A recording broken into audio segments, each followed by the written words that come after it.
Right, so tomorrow's going to be our first camping trip where we've got to charge the car en route.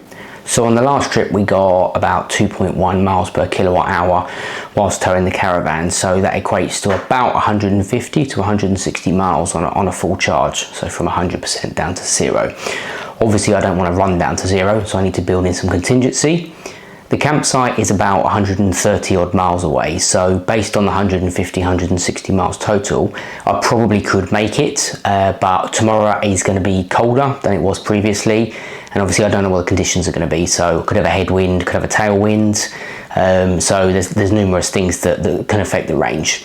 So in reality, even with 150 miles, 130 miles is probably cutting it too fine with 20 to go. So I am going to stop en route. The campsite we're staying at is in the New Forest and we're based in Kent. So in terms of travel, we're going to go around the M25 and down the M3 and onto the campsite from there. So the idea is we're going to plan to stop at Winchester Instavolt. According to the website, Winchester Instavolt has about 30 to 40 high-speed chargers, and it also has 4 drive-in bays. The idea being that if you're a large vehicle or a vehicle towing, those 4 drive-in bays allow you to sort of just drive straight in. The charger's in the middle, so the idea being my charger's at the back of the car, so the back of the car will be sort of dead center of the bay with the caravan on the back.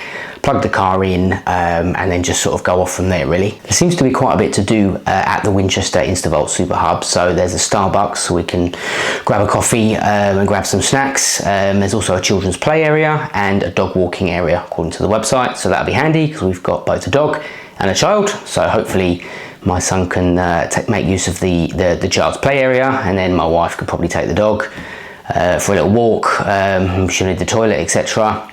So that's quite handy. I probably only need to top up, so in reality we might only be there 10-15 minutes, but by the time we've sort of plugged the car in, taken the dog for a quick walk, my son's used the play area, we've grabbed a coffee, it's probably going to be 15 to 20 minutes anyway. So assuming we're getting 150 kilowatts, 10 or 15 minutes is going to get us back to sort of 70-80% probably, which is ample to continue the journey and obviously leave us with enough for when we get to the campsite. The good thing about the campsite we're staying at is it actually has chargers on site. They're only 7 kilowatts or 7.2, the same ones you'd have at home.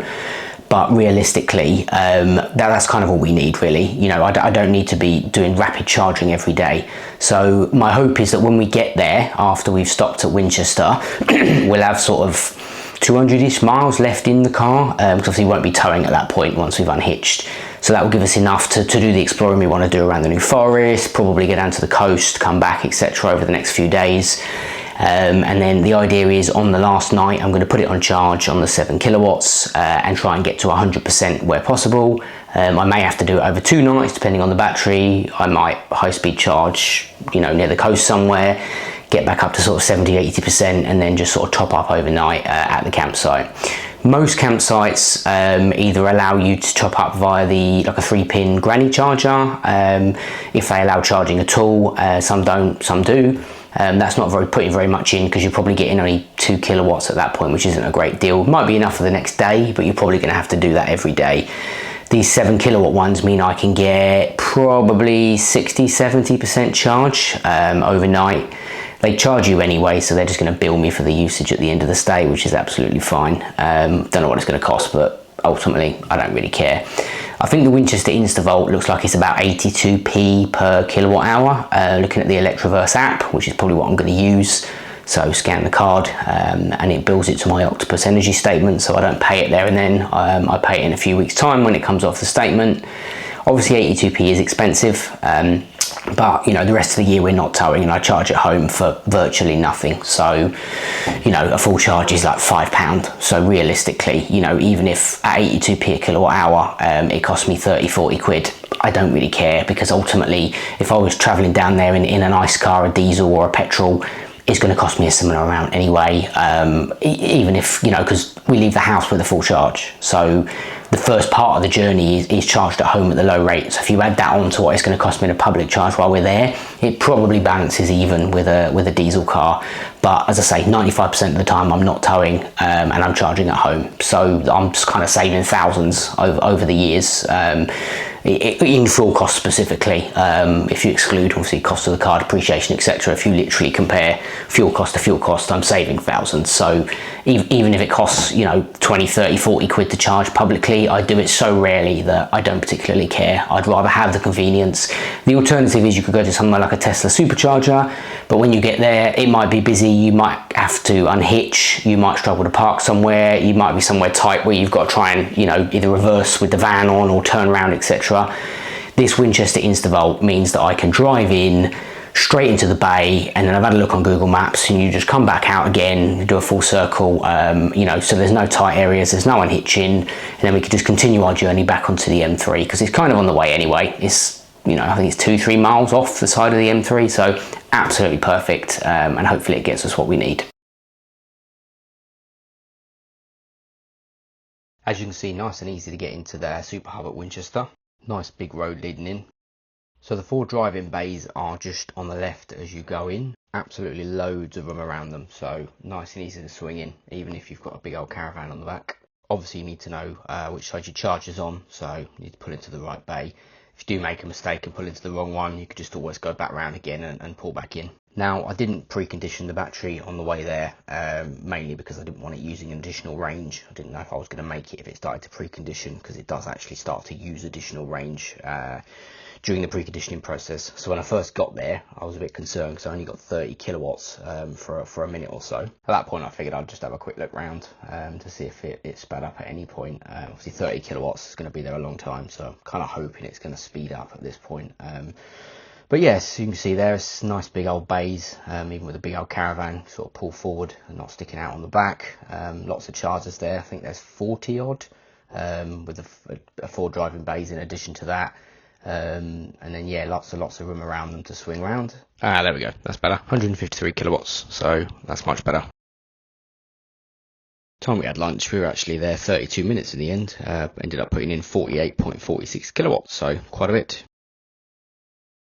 So arriving at the campsite, it's quite handy because the people sort of directed you in. You can see the lady there in front sort of directing me.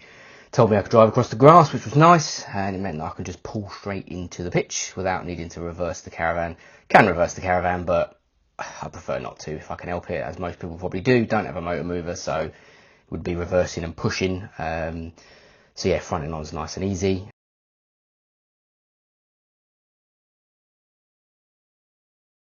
So once we got to the campsite, I needed to do a food shop anyway. That's what we tend to do when we go camping, so we don't take a huge amount with us, on the basis that once we get there we can find a local supermarket and do a full food shop. It just saves carrying the extra weight and power in the fridge unnecessarily on the journey, which is not using a lot of power, but it's using some power. So yeah, so once we get to wherever we're going, we tend to do a food shop. So looked on the map and found a Sainsbury's, which was about 7 or 8 miles away.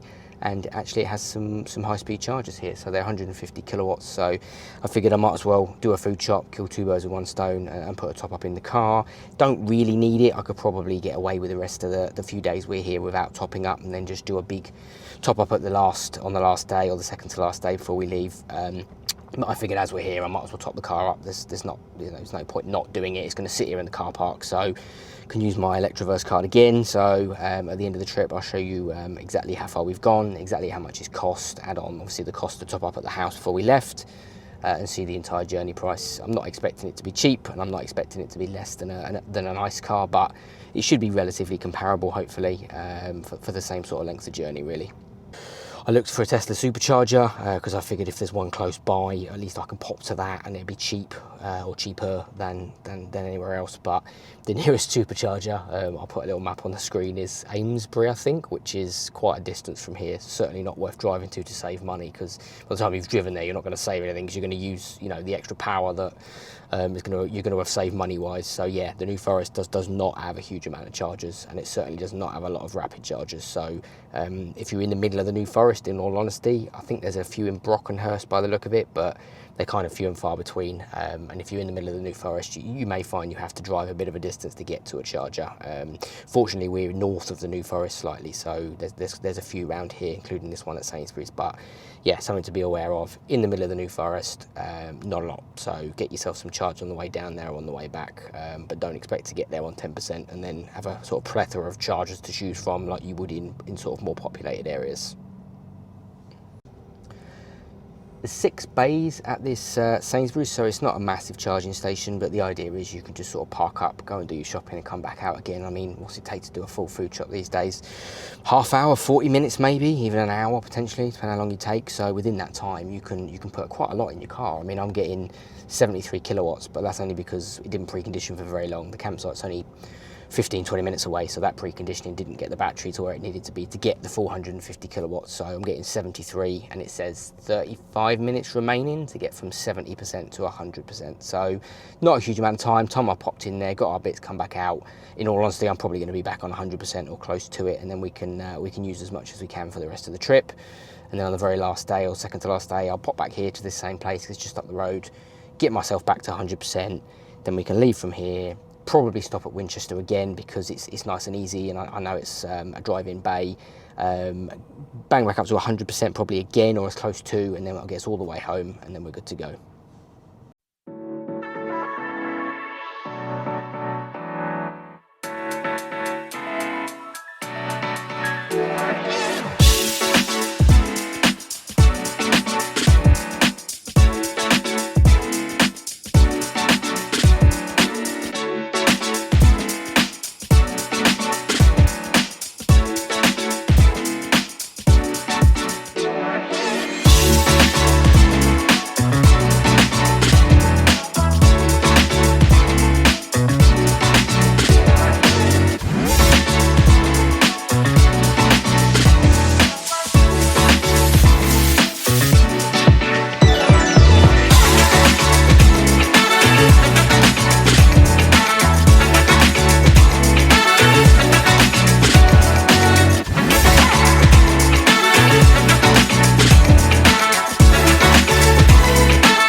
Right, so got back a couple of days ago.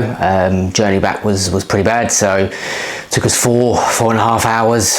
Probably should have taken 2.5, 3 hours. The weather wasn't great on Wednesday, unfortunately. Lots of rain, lots of traffic on the M25. So yeah, the journey was pretty bad. The traffic actually helped us, to be fair, in terms of range. So when towing, it's the same as when you're not towing. The slower you go, the better range you get. So I think on the way there and the way back, it was about the same-ish as the last time we towed. So sort of between 2 and 2.2 miles per kilowatt hour, which is pretty good. So at least 150 miles on a 75 kilowatt hour battery, probably could eke to 175 at a push. I would still plan to stop every 100, 120 miles to charge, but yeah, the slower you go, the more it ekes out your battery. So actually traffic's probably better. It's probably not better if you're sitting in it, because nobody wants to be stuck in traffic, but if you're trying to eke range out, traffic is the best way of doing that. So it looks like the Instavolt works out about 76p per kilowatt hour, which obviously again is not cheap, but ultimately it is what it is. The convenience of those drive-in bays outweigh any amount of cost for me, so I would have paid twice that if I had to. So the Sainsbury's one worked out about 66p per kilowatt hour, so actually not that bad really, considering you know, you're kind of approaching sort of Tesla prices at 66p. You're not at Tesla prices, but you're kind of getting in that direction.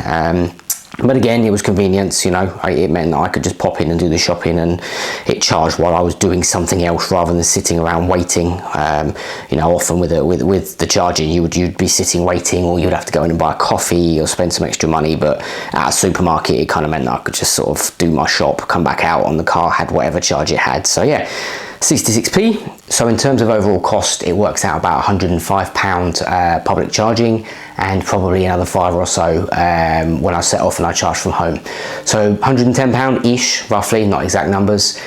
It is actually slightly more expensive with the EV than my previous diesel. When I worked out the cost of the diesel when it was towing versus not towing, in terms of the miles per gallon, I got to about £85. So it is more expensive in an EV to do the towing. However, I'm not towing for 95% of my time, so on the basis I'm kind of saving thousands anyway in that point. If it cost me another 30 quid for the 3 or 4 times a year I tow, it really isn't a big deal. So overall, the cost doesn't really fuss me, and the slightly extra cost is really not an issue when you factor in, you know, the reality that you're not towing most of the time. So, you know, if you were towing loads and loads and loads, then yes, of course, having an EV probably would work out more expensive on those journeys, and you might have to add up those costs and work out if it's worth it. But, you know, if you're not towing 95% of the time, as most people are not, then realistically, the extra cost in terms of having to public charge while you're out and about with the caravan on the back really isn't that big of a deal.